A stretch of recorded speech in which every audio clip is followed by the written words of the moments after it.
E quando a gente fala em década de 80, no rádio, né, claro, tem uma figura muito engraçada que ficou até o início dos anos 90. Eram os cartuchos.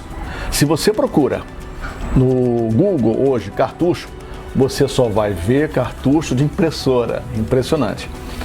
Se você coloca cartucho rádio, você vai ter cartucho de impressora e um monte de foto de rádio.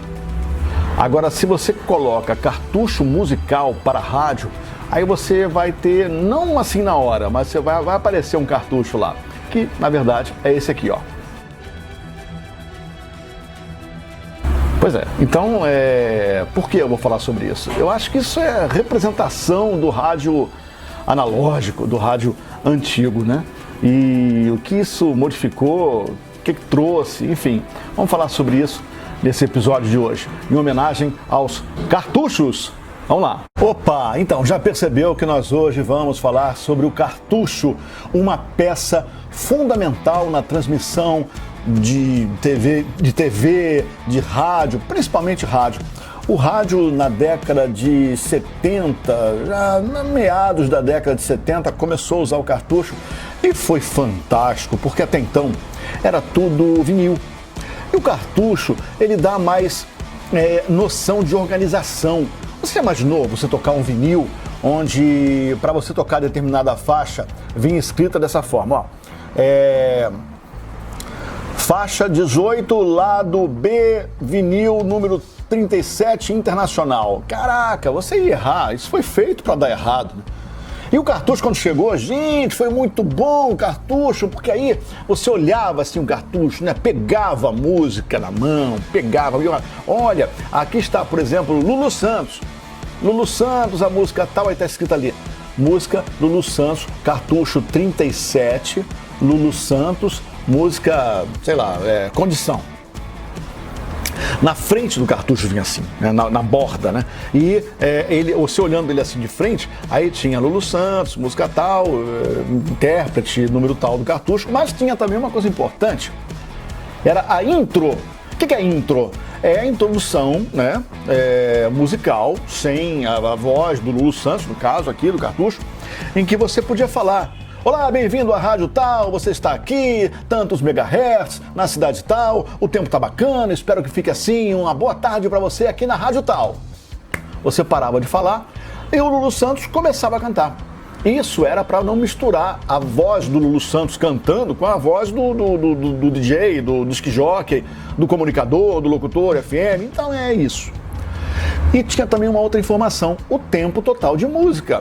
Você tinha que ficar atento, porque não tinha nenhum equipamento, até então, não tinha nenhum equipamento que dissesse assim: olha, a música está acabando, prepara outra aqui que está acabando. Não tinha isso não. Você tinha que saber a música, tinha que conhecer a música. E isso às vezes não dava para uma música nova, por exemplo. Como é que você vai conhecer? Você até podia ouvir uma vez, mas não ia decorar quando ela terminava, né? Então assim, muito depois veio o Kill Clock, que era um equipamento parecido com um rádio digital, que ele fazia isso. Ele dizia para você: olha, a música está acabando, mas você tinha que programar lá o tempo da música, porque ele não era tão inteligente assim, né? Hoje não. Hoje, a mudança que o tempo trouxe, hoje você não pode esquecer que a faixa, quando ela vai terminando, ela mostra para o operador que a faixa está terminando, fica vermelho piscante. Então não tem como ele errar, né? Mas era muito importante, assim, a grande diferença que eu senti quando saiu do cartucho para o MP3 ou o Wave, quando a música ficava dentro do HD do computador, é não pegar mais a música, sabe? Você tinha a música na mão e depois você não tinha mais a música na mão, você ficava procurando, meu Deus do céu, aquelas paredes enormes de cartuchos atrás dos estúdios. Pois é, isso acabou, não tinha mais, né? Vamos dizer assim, a grande vantagem foi você colocar tudo no HD. Mas essa história de HD, dessa nova mudança que o tempo trouxe, não é nesse episódio. É no outro episódio que a gente vai fazer. Vamos falar sobre o cartucho. Eu anotei algumas coisas aqui que são fundamentais. Ó, cada música, cada vinheta em um cartucho diferente. Não tinha como economizar. Ah, dá tempo de colocar duas músicas. Não tinha como. Era uma música, uma vinheta. Podia ter 2 segundos só. Não tem problema. Mesmo que o fonograma tivesse um segundo, você ia colocar no cartucho, porque era uma questão de organização, muito melhor, né? Agora, para você desmagnetizar, apagar o cartucho, você tinha que ter uma caixinha preta, assim, que você apertava do lado um botãozinho vermelho e fazia aí apagava. Você passava o cartucho de um lado, passava o cartucho do outro, bom, aí ele apagava, porque é como se fosse uma fita cassete, era uma fita magnetizada, e quando você desmagnetiza, você bota ele virgem de novo, entendeu?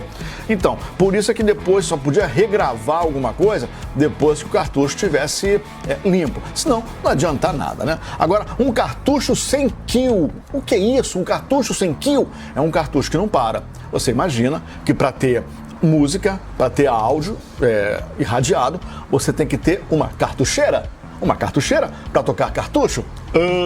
Pois é. E essa cartucheira, quando ela percebia que o cartucho já tinha terminado a música, tinha terminado já a gravação que ali dentro estava feita, o que ele fazia? Ele já ia direto para o ponto para tocar de novo. Então, se eu toquei Lulu Santos agora, e essa música vai voltar daqui a 4 horas, quando o próximo comunicador for dar o play, vai lá do início, Lulu Santos, condição, então é isso. Quando o cartucho não tinha kill, ele ficava como se fosse assim, não parava, né? Continuava tocando. Podia tocar horas e horas, até alguém chegar lá e parar, né? Então, assim, tocar horas e horas também era uma coisa que não era muito bem vista, não, porque com certeza ia esquentar. E aí, se esquentasse, se o estúdio tivesse com ar-condicionado mais ou menos, se tivesse muito calor na cartucheira, o que ela ia fazer? A música era quase uma canção neurológica. Por quê? Porque o cartucho, para funcionar, ele fazia assim, tinha lá o buraquinho dele e pum. E isso aqui é o que? Empurrava a fita magnética para ter o contato com o cabeçote de reprodução, entendeu? Para reproduzir a música. Então, beleza, se esse contato não fosse certinho, a música ia patinar, conforme a gente falava, né? Sem contar que era muito importante limpar o cabeçote da cartucheira, porque se com muito tempo de uso, muito tempo que eu digo 2, 3 dias, tá, gente? Não esquece que era uma rádio, funcionava 24 horas. Se ficasse sujo, o cabeçote ia irradiar coisas assim, ó. Ia ser horrível. Então, o departamento de manutenção, não era o locutor que fazia isso, não. Só mesmo quando você tinha confiança no locutor para fazer. Pegava lá um álcool isopropílico, não é o álcool comum que você passa na mão aí para livrar do vírus, não é isso não. Era um álcool chama-se, né? Isopropílico, um álcool que não contém água, porque poderia então enferrujar a cabeça da cartucheira.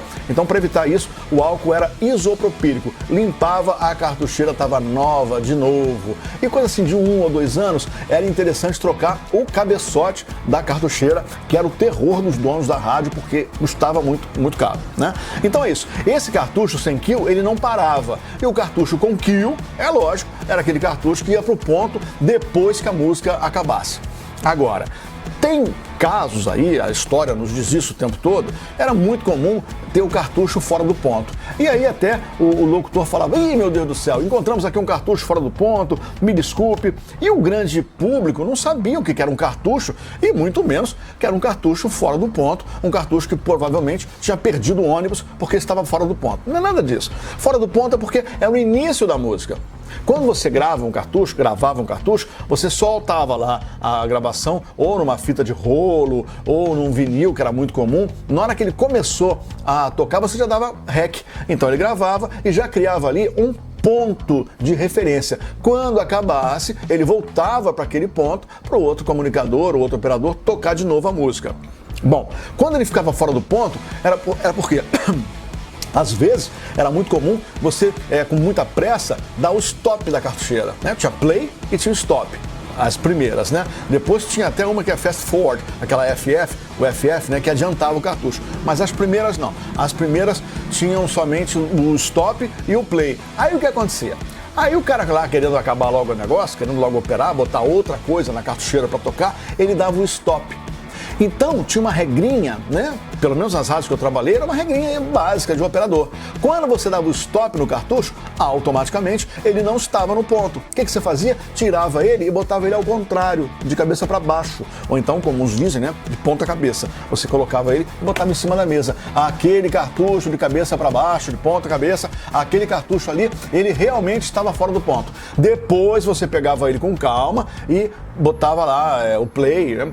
Para que ele tocasse até o final e ficasse pronto para uma nova, para um novo play, né? Isso era muito importante. Bom, já falei que o estúdio quente era um terror. Então, por isso que você não vê hoje tanta gente reclamar do estúdio, não, porque hoje a mudança que o tempo trouxe traz a ventilação para dentro da máquina, né? Dentro do computador. Mas naquela época não. Algumas emissoras até colocavam a saída, um duto de ar-condicionado na base onde ficavam as cartucheiras, para amenizar o calor, porque realmente, devido ao equipamento trabalhar 24 horas, ela ficava muito quente, mesmo. Podia até fritar um ovo na cartucheira e tenha certeza que alguém já tentou isso. Bom, a minha grande diferença é que você pegava a música, sabe? Eu achava interessante isso. Você pegava a música. Depois do MP3 e do Wave, onde as músicas ficavam dentro do HD, você não via mais a música. Cadê a música? Tá ali, era só dar 2 cliques ou dar o play, pronto, tava tocando a música. Bacana, legal, ótimo, mas não tenha comparação com a qualidade. A qualidade de um cartucho gravado para um vinil, e esses dois aí, vinil, cartucho gravado, um amplificador transistorizado, com valvulado, beleza, qualidade boa. Perto de um MP3 não tem comparação. O MP3 não tem muita qualidade, tá bom? Tem as vantagens e tudo, mas é muito, muito engraçado. Depois o tempo foi passando, já no final da década de 80, começaram a aparecer umas cartucheiras, as cartucheiras eram enormes, né? Começaram a ficar menores e com mais tecnologia. Por exemplo, você quando não tinha a sinalização que o que tinha ali já tinha tocado, você ficava, tocou, não tocou, tocou, não tocou, não tocou, então você vai lá e bota de novo em kill, né, só para você, não ia pro ar isso, para você botar lá de novo para ir pro ponto. Nesse caso, ela já avisava, ficava piscando lá, essa cor ficava piscando, piscando, piscando, dizia, aqui já está pronto, pode guardar esse cartucho, que ele já foi tocado e já está ok para o próximo uso. Ok, ele já está no ponto, entendeu? Então assim, cartucho fora do ponto era um terror, meu amigo, era um terror, era uma desvantagem danada. Então assim, você tem hoje uma audiência que está em todas as prateleiras, né? Você tem o podcast, você tem rádio web, você tem streaming, você tem os aplicativos de música, você tem o YouTube e tem também o rádio, né? Mas naquela época, essa época que eu estou falando, final dos anos 70, início dos anos 80 e até um bom tempo nos anos 80, você não tinha essa tecnologia toda, não tinha o streaming, não tinha a internet. Lembrando que a internet só chegou no Brasil mesmo em 1995. Gente, é isso. Esse foi o capítulo que nós consagramos o cartucho, que tanta falta faz. Que saudade que eu tenho do cartucho. Não tem muita não, porque era muito complicado. Gente, obrigado, tá? Valeu!